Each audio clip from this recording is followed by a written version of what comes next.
Halo anak-anak, apa kabar? Semoga kalian dalam keadaan sehat ya, dan tentunya tetap semangat mengikuti pembelajaran jarak jauh.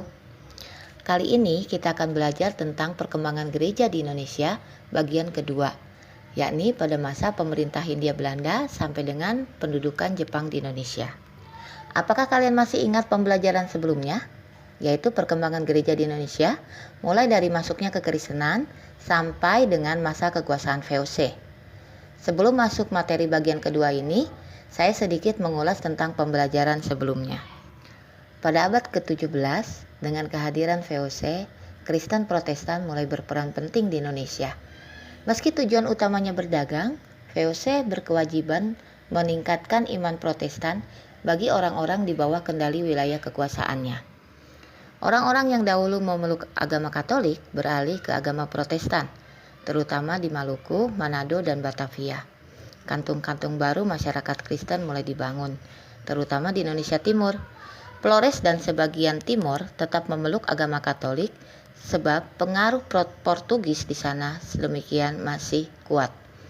Sekalipun VOC bangkrut dan kerajaan Belanda menerapkan pemisahan antara gereja dan negara, pemerintah Belanda masih tetap memberikan peran besar dalam perkembangan Protestan. Pemerintah masih tetap mensubsidi gereja dan menggaji para pendeta. Demi kepentingan politik, pemerintah mengizinkan pekabaran Injil ke daerah-daerah. Pada tahun 1796, di negeri Belanda dibentuk Batavse Republik, nama pemerintah yang mengganti State General. Suatu zaman baru dimulai. Batavse Republik inilah yang membubarkan VOC dan mengambil alih pemerintahan jajahan di Indonesia. Ketika VOC dibubarkan pada tahun 1799, masih terdapat sekitar 50.000 pemeluk Protestan di bekas wilayah kekuasaannya. Sejak itu, Indonesia bukan lagi milik suatu badan perdagangan, akan tetapi milik penjajah negara Belanda. Setelah dibubarkan VOC, mulai tahun 1800 pemerintah Belanda menangani sendiri pemerintahannya atas wilayah jajahannya di Nusantara. Dan wilayah jajahan itu disebut Nederlandse India atau Hindia Belanda. Perkembangan kekristenan masa Belanda tahun 1800 sampai dengan 1942. Pada tahun 1800, rohaniawan Katolik Roma datang kembali secara resmi ke Jawa. 8 tahun kemudian, disusul rohaniawan Katolik dari negeri Belanda juga ikut datang. Sesudah secara definitif peraturan tentang izin masuk para misionaris Hindia Belanda ditetapkan, maka dengan berangsur-angsur pula misi pun digalakan lagi. Sejak tahun 1859, kaum Yesuit dari negeri Belanda dilibatkan dalam kegiatan misi. Di tahun sebelumnya, yakni tahun 1808, Raja Ludwig Bonaparte menempatkan Gubernur Jenderal Herman William Daendels menggantikan Albertus Hendrikus Wyss di Hindia Belanda, dan ia ditugaskan mempertahankan Pulau Jawa dari serangan Inggris yang saat itu tengah berperang dengan Perancis. Juga menempatkan Gubernur Jenderal Herman William Daendels sebagai Gubernur Jenderal Hindia Belanda dengan mencanangkan program penghormatan kepada hak hidup semua agama di Hindia Belanda. Kebijakan ini antara lain membuat umat Katolik berpeluang untuk mengembangkan misinya secara bebas. Berbeda dengan sikap pemerintah VOC, maka pemerintah kolonial Belanda tidak lagi melihat dirinya sebagai penguasa Kristen. Terhadap segala persoalan keagamaan, ia bersikap netral dan mengikuti dasar kebebasan agama yang telah diproklamirkan oleh Daendels pada tahun 1808. Dan sikap netral pemerintah ini tentunya sangat menguntungkan semua pihak, juga pihak Islam. Di dalam menjalankan tugasnya, Daendels sangat berlaku keras dan berdisiplin, baik terhadap kalangan pribumi maupun para pejabat Hindia Belanda, sehingga ia banyak dibenci. Ia berupaya keras memberantas praktik korupsi di lingkungan personil asal Eropa, dan ini justru semakin menambah jumlah musuhnya. Sementara itu, musuh-musuhnya berbalik memfitnah dia melakukan korupsi.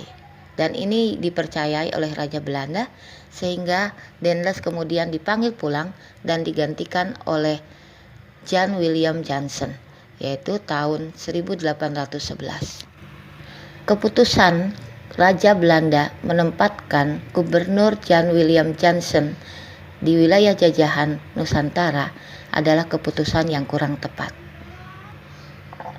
Dengan mudahnya, Jan Willem Jansen menyerahkan kekuasaan ke pihak Inggris dan takluk di bawah kekuasaan Inggris. Sehingga tahun 1811, Batavia dan seluruh wilayah jajahan Belanda ditaklukkan oleh Inggris.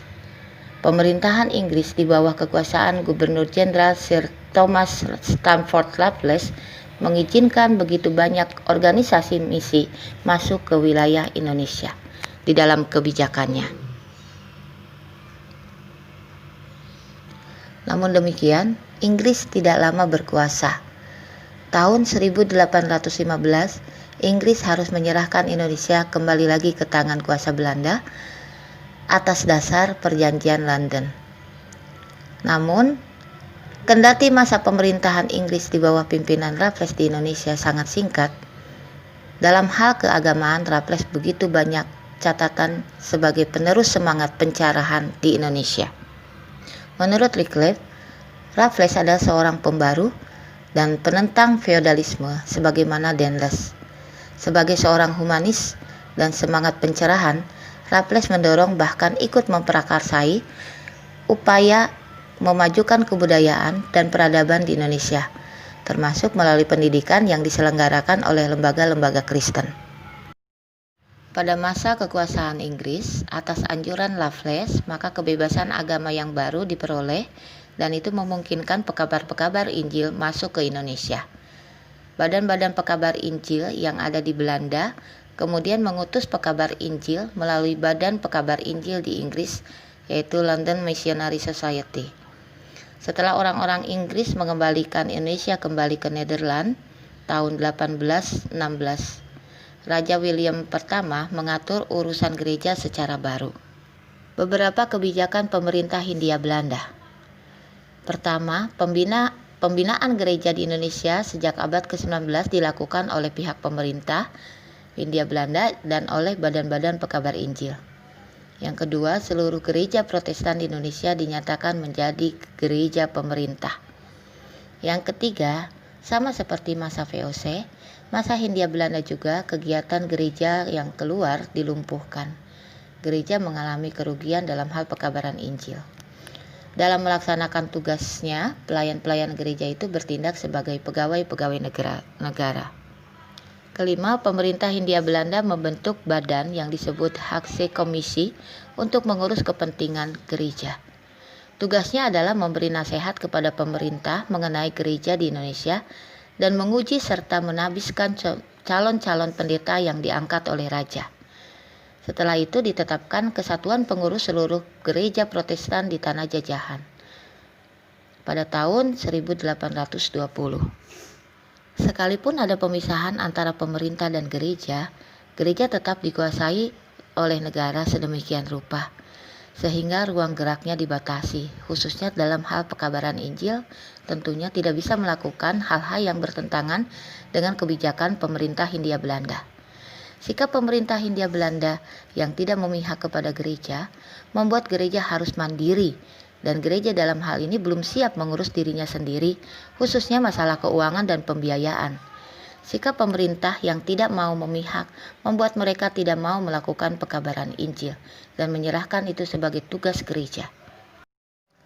Di abad ke-19, era baru dalam pekabaran Injil pun dimulai. Ada beberapa hal yang menjadi latar belakang babak baru pekabaran Injil abad ke-19. Yang pertama, zaman pencerahan yang berkembang di Eropa mulai dari abad ke-18. Yang kedua adalah revolusi Prancis yang berimbas juga ke negara-negara Eropa lainnya termasuk Belanda. Dua gerakan ini mempengaruhi kebebasan berpikir dan berkembangnya sikap kritis di tengah masyarakat, khususnya terhadap gereja. Yang ketiga, semangat pietisme dan revivalisme yang berkembang di Eropa. Berikut adalah badan-badan pekabaran Injil yang melakukan misinya di Indonesia. Yang pertama adalah NZG. Mereka melakukan misinya di wilayah Maluku, Minahasa, Timur, Jawa Timur, Tanah Karo, Sulawesi Tengah, dan Bolaang Manggando. Yang kedua adalah DZV, yaitu Persekutuan Pekabaran Injil Menonik. Wilayah pelayanannya adalah Jawa Tengah, bagian timur laut, dan Angola Mandailing, Sumatera. Yang ketiga adalah NZV, yaitu Badan Misionaris dari golongan Ortodoks. Wilayah misinya adalah Sunda, Tionghoa di Jawa Barat, dan sejak tahun 1915 juga di Sulawesi Tenggara. Yang keempat adalah UZV, dan medan pekabaran Injilnya terdapat di wilayah Irian Barat, Halmahera, Bali, Buru, dan Sulawesi Selatan.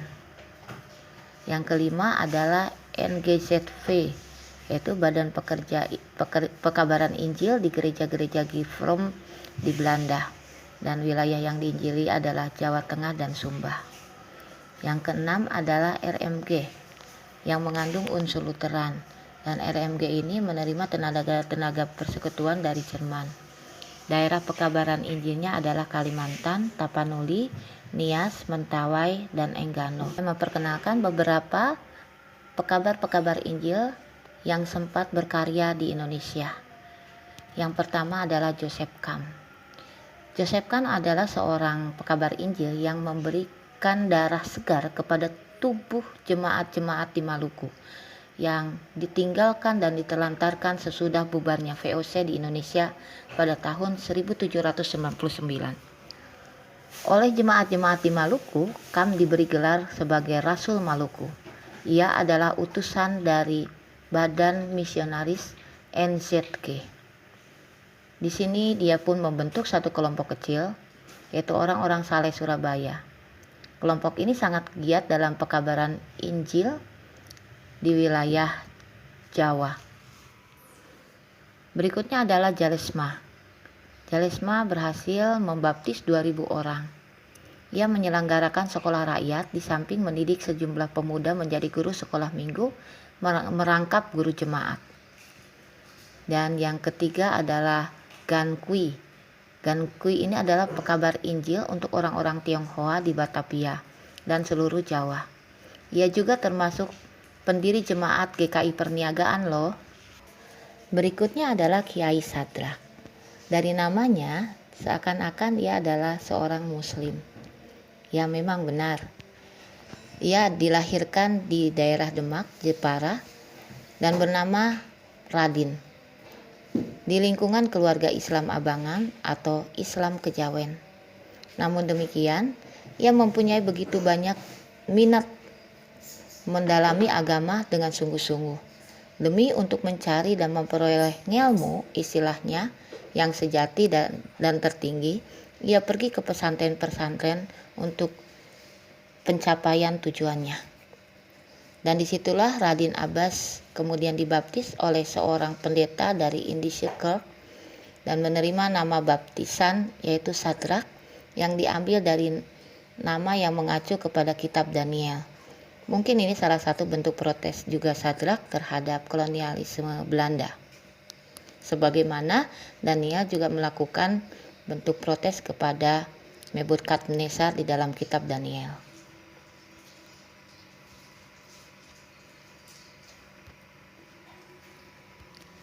Berikutnya adalah Ibrahim Tunggul Wulung. Ibrahim Tunggul Wulung sekalipun berusia 60 tahun, dengan semangat dan ketekunan yang meluap-luap demi bangsanya, ia rela berjalan kaki dari kota ke kota, berkeliling dari desa ke desa untuk melakukan pekabaran Injil tanpa menerima bantuan keuangan sedikit pun dari siapapun. Oleh sebab itu, melihat semangatnya yang luar biasa, maka FL Anting menerima dia dan kemudian membaptisnya menjadi seorang Kristen, dan dari situlah Ibrahim Tunggul Wulung mendapatkan nama Ibrahim sebagai nama baptis, dan dia membangun desa-desa yang dia datangi dalam pekabaran Injilnya. Berikutnya adalah FL Anting. Ia adalah salah satu pekabar Injil Belanda yang melakukan kegiatan pekabaran Injil di daerah Jawa, khususnya Jawa Barat. Ia memberikan perhatian terhadap penginjilan kepada masyarakat pribumi. Bersama dengan penginjil lainnya seperti Kiai Ibrahim Tunggul Wulung, Kiai Sadrak dan Paulus Tosari, dan lain-lain, Anting menyebarkan kekristenan pada masyarakat Jawa. Berikutnya adalah Ludwig Ingwer Nommensen. Nommensen adalah seorang tokoh pekabar Injil Jerman yang terkenal di Indonesia. Beliau adalah perwakilan dari Badan Pekabar Injil RMG. Pekerjaannya menghasilkan sebuah gereja yang terbesar di tengah suku Batak Toba, yakni Huria Kristen Batak Protestan HKBP. Tidak berlebihan jikalau ia diberi gelar Rasul Batak. Ia sudah memberikan seluruh hidupnya bagi pekabaran Injil di tanah Batak. Ia belajar tentang budaya bahasa Batak dan melakukan pendekatan-pendekatan yang sangat persuasif dan bisa diterima oleh masyarakat suku Batak. Ada beberapa pertimbangan umum yang dipakai oleh Badan Zending sebagai pedoman di dalam pekabaran Injil di masa pemerintah Hindia Belanda di Indonesia. Yang pertama adalah kepadatan penduduk. Dalam sejumlah kasus, beberapa badan Zending lebih suka memilih daerah yang penduduknya padat. Tetapi, untuk hal-hal tertentu yang berkaitan dengan kebijakan pemerintah Hindia Belanda, akhirnya mau tidak mau, badan pekerja Zending juga melakukan pekabaran Injil ke wilayah-wilayah pelosok. Yang kedua adalah medan pekabaran Injil yang dekat dengan lokasi aparat pemerintah Hindia Belanda. Hal ini sedikit banyak akan memberikan jaminan dan harapan bagi terciptanya ketenangan dan ketertiban. Sesuai dengan salah satu slogan pemerintah kolonial, Rust and Order. Berikutnya adalah medan pekabaran Injil yang belum dimasuki oleh Islam, atau paling tidak belum berpengaruhnya Islam di daerah itu. Itulah sebabnya lembaga-lembaga pekabaran Injil umumnya bekerja di daerah-daerah yang penduduknya sebagian besar masih beragama suku. Selain untuk demikian mudahnya mereka masuk ke agama suku dan lebih mudah mereka menerima ajaran Injil, tetapi juga karena badan-badan Zending ini harus mentaati seperangkat peraturan atau pembatasan, yaitu tentang kebebasan beragama. Adapun sikap Zending dalam pekabaran Injil di wilayah Indonesia, yang pertama, para Zendeling sedapat mungkin menggunakan bahasa daerah.